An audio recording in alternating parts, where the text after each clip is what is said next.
তাদের মধ্যে সবচেয়ে বড় হযরত শাহজালাল রহমতুল্লাহ আলাই। বাঙালি এক মুসলমানের ব্যথায় তিনি ইয়েমেন থেকে দেশে এসেছিলেন। হিন্দু রাজা হাত কেটে ফেলেছিল, তো তিনি কিন্তু আর একবারের জন্য ইয়েমেন ফিরে যান নাই। নিজের মা বাবা আত্মীয় স্বজন কারোর কাছে যান নাই, সিলেটেই আছেন। তো ওনার মৃত্যুর পর সিলেটবাসী ওনার যে কদর করেছে বা এখনো করতেছে মৃত্যুর পর, যদি উনি জীবিত থাকা অবস্থায় ওনার এই পরিমাণ কদর করত, পুরা সিলেটবাসী আল্লাহর ওলি হয়ে যেত। আল্লাহর খাস নূর তাজাল্লি সিলেটের উপর পড়ত। সিলেটের এয়ারপোর্ট দিয়ে ঢুকলেই লেখা ছিল আগে আধ্যাত্মিক নগরী, আধ্যাত্মিক শহর বা আধ্যাত্মিক শহর। পরে গত সরকারের আমলে এটা কেটে নাম দেওয়া হয়েছে পর্যটক শহর। পর্যটক শহর। তো যুগে যুগে আল্লাহ পাক আলেমী দ্বীন পাঠান বিভিন্ন এলাকা, বিভিন্ন শহরে। যারা কদর করে তারা সফল কামিয়াব হয়।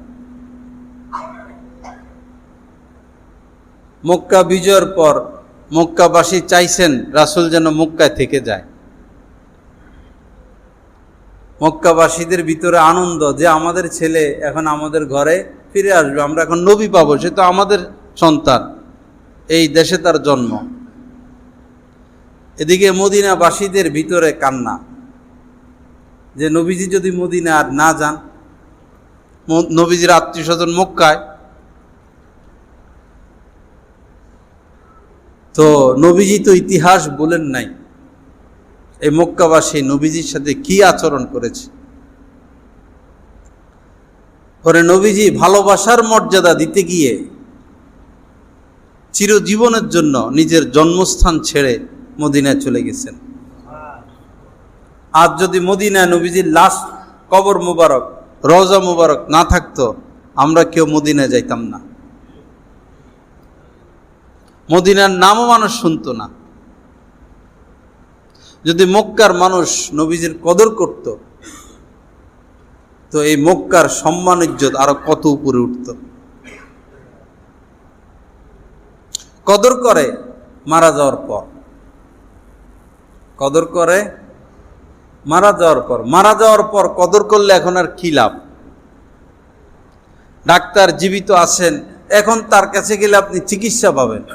এখন ডাক্তার মরে গেল, এখন তার কাছে গেলে কি সে কি ওষুধ লিখে দিতে পারবে?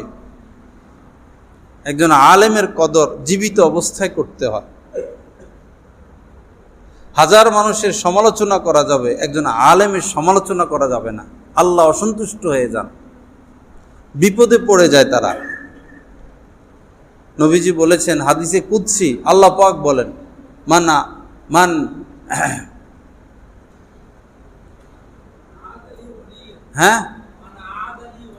মান আদালি ওয়ালিয়ান, যে আমার কোনো ওলির সাথে দুশমনি করে, সমালোচনা করে, ক্ষতি করে, বিরোধিতা করে, ফাকাদ আযানতু লাহু লিল হারব, তার বিরুদ্ধে আমি যুদ্ধের ঘোষণা করি।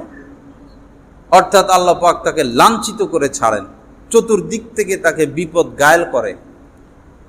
এজন্য অনেক সময় দেখবেন ফকির টকির, পাগলা টাগলা রাস্তাঘাটে, এদেরকেও অপমান করতে নাই,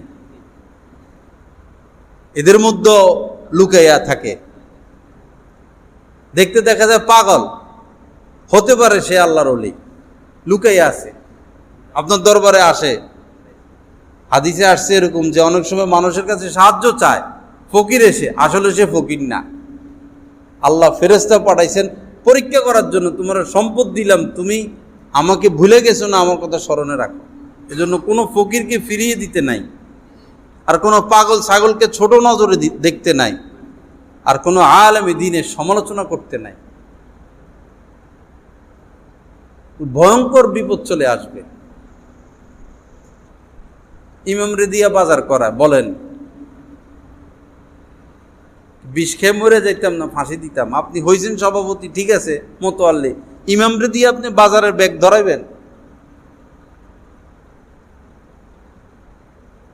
কত নিচে চলে গেলাম আমরা।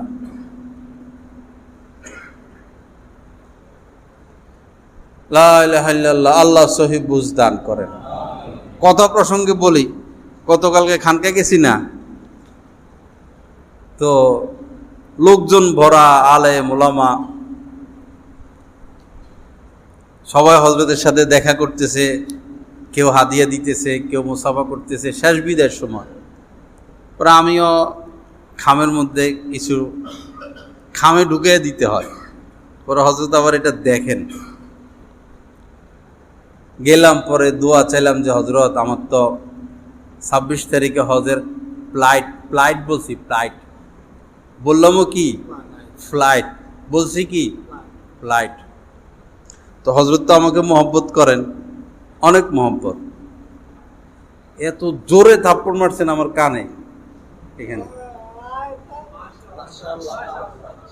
এত জোরে, সেই মনে করেন আরো 15-20 বছর আগে একবার কিল মারছিলেন পিঠে। এর আগে ছাত্র জীবনে হয়তো ওস্তাদরা বেদ দিয়ে বাড়িটার দিছে, আর আমার শরীরে কোনো আঘাত লাগে নাই। কালকে প্রথম, খুব জোরে, এই নয় আসতে। ফ্লাইট বললাম কেন? কারণ মহব্বত আছে তো। শায়েক যদি, এর আগেও আমার সংশোধন করছি, তুমি প আর ফ উল্টা পাল্টা। এর আগে বলছিলাম যে অনেক বড় প্যান্ডেল করবো, ওই সময় দিয়েছিল ধমক। প্যান্ডেল বললা কি জন্য? প্যান্ডেল না, নোয়াখালীর মানুষের প আর ফয় সমস্যা। পরে এত জোরে থাপ্পড় মারছে, কান গরম হয়ে গেছে আমার। পরে ঠিক মতো বলো, তো আমি বললাম যে এই ফ্লাইট, বাট দাঁতের এই জায়গায় লাগাইয়া স্পষ্ট করে বলো ফ্লাইট। পরে খুশি হয়েছেন, পরে আবারও মানে আরেকটা হাত উঠেছেন, আমি সাথে সাথে কান নিয়ে একবারে হাত যেখানে পড়বে সুবিধা মোতাবেক সে জায়গায় রাখছি, আরেকটাও দিছেন, হেঁটে দিয়েছেন আদর করে,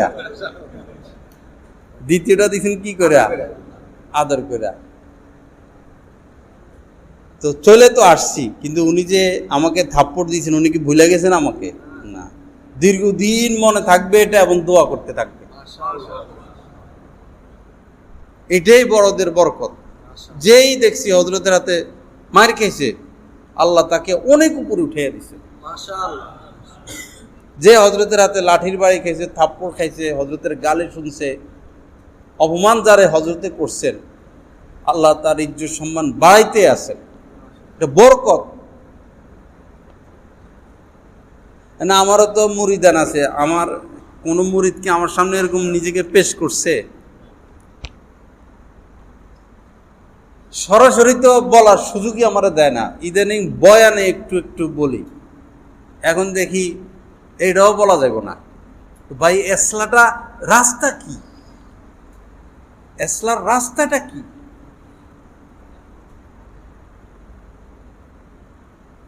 পীর যদি তোষামতি করে, তো সেই পীর তো মুরিদের হইল পকেটের দিকে তার নজর।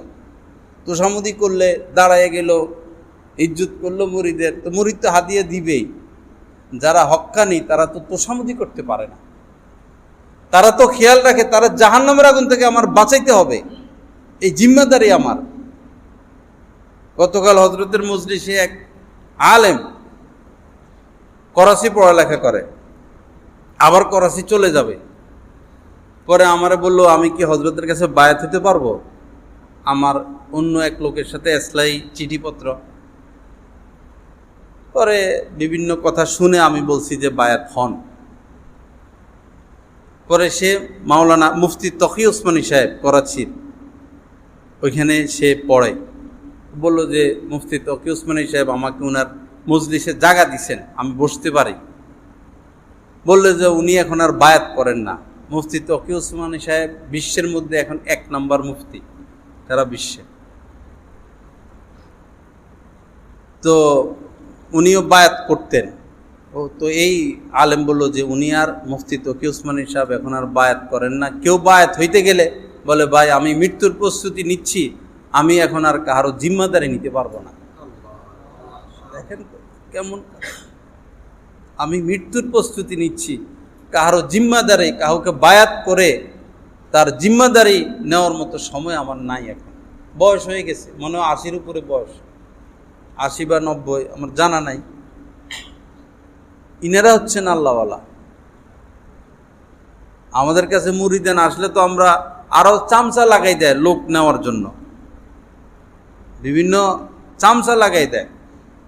আর উনি কি বলতেছেন যে আমি এখন আর কাউকে বায়াত করতে পারবো না, কারো জিম্মাদারি আমি আর নিতে পারবো না, আমার সময় শেষ, আমি এখন নিজের মৃত্যুর প্রস্তুতি নিচ্ছি। কি কথা!